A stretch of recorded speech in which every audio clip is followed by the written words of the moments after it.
الحمد للہ رب العالمین والعاقبۃ للمتقین اما بعد فاعوذ باللہ من الشیطان الرجیم بسم اللہ الرحمن الرحیم۔ اردو وائس کے معزز خواتین و حضرات، السلام علیکم ورحمۃ اللہ وبرکاتہ۔ خواتین و حضرات، آج میں آپ لوگوں کو سورہ تغابن کی فضیلت کے بارے میں بتانے لگا ہوں، جس کی بہت زیادہ فضیلت ہے اور ہمارے بہت سے مسائل کے لیے، شادی ہو گیا، آفات ہو گئی، بلیات ہو گئی، آسیب ہو گیا، چوری چکاری ہو گئی، اگر ہماری کوئی چیز گم ہو گئی ہو، کسی پر مقدمہ ہو اولاد کے لیے، اور خاص کر حسب منشا شادی کے لیے یہ بہت ہی آزمودہ صورت ہے۔ اس صورت کو پڑھنے سے انشاءاللہ تعالی آپ کے یہ مسائل حل ہو جائیں گے۔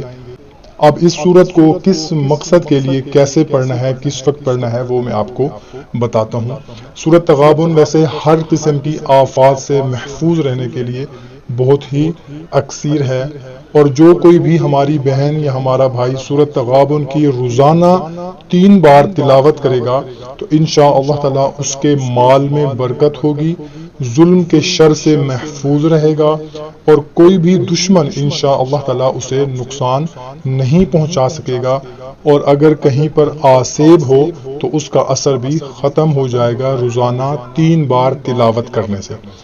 اور اس کے علاوہ یہ صورت چوروں اور ڈاکوؤں سے محفوظ رہنے کے لیے بھی بہت زیادہ مفید ہے۔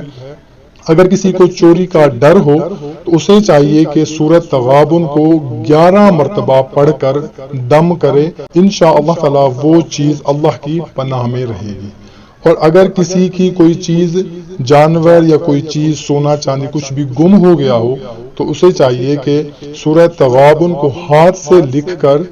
اس کا تعویذ بنا کر کسی بھی درخت کی شاخ سے لٹکا دے،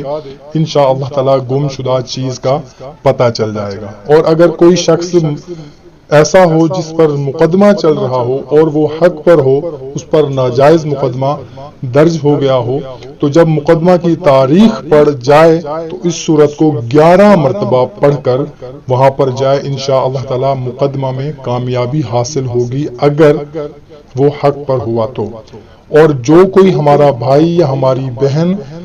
اس صورت کو شادی اور اولاد کے حصول کی خاطر روزانہ 3 مرتبہ 11 دن تک پڑھے مسلسل، تو انشاءاللہ تعالی حسب منشا اس کی شادی ہوگی، رزق میں اضافہ ہوگا، اور انشاءاللہ تعالی بے اولادوں کو اولاد ملے گی۔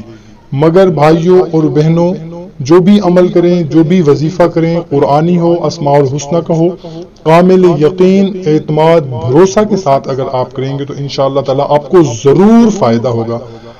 اور اگر آپ کے دل میں شک ہوگا تو کسی بھی عمل کا آپ کو کوئی بھی فائدہ نہیں ہوگا۔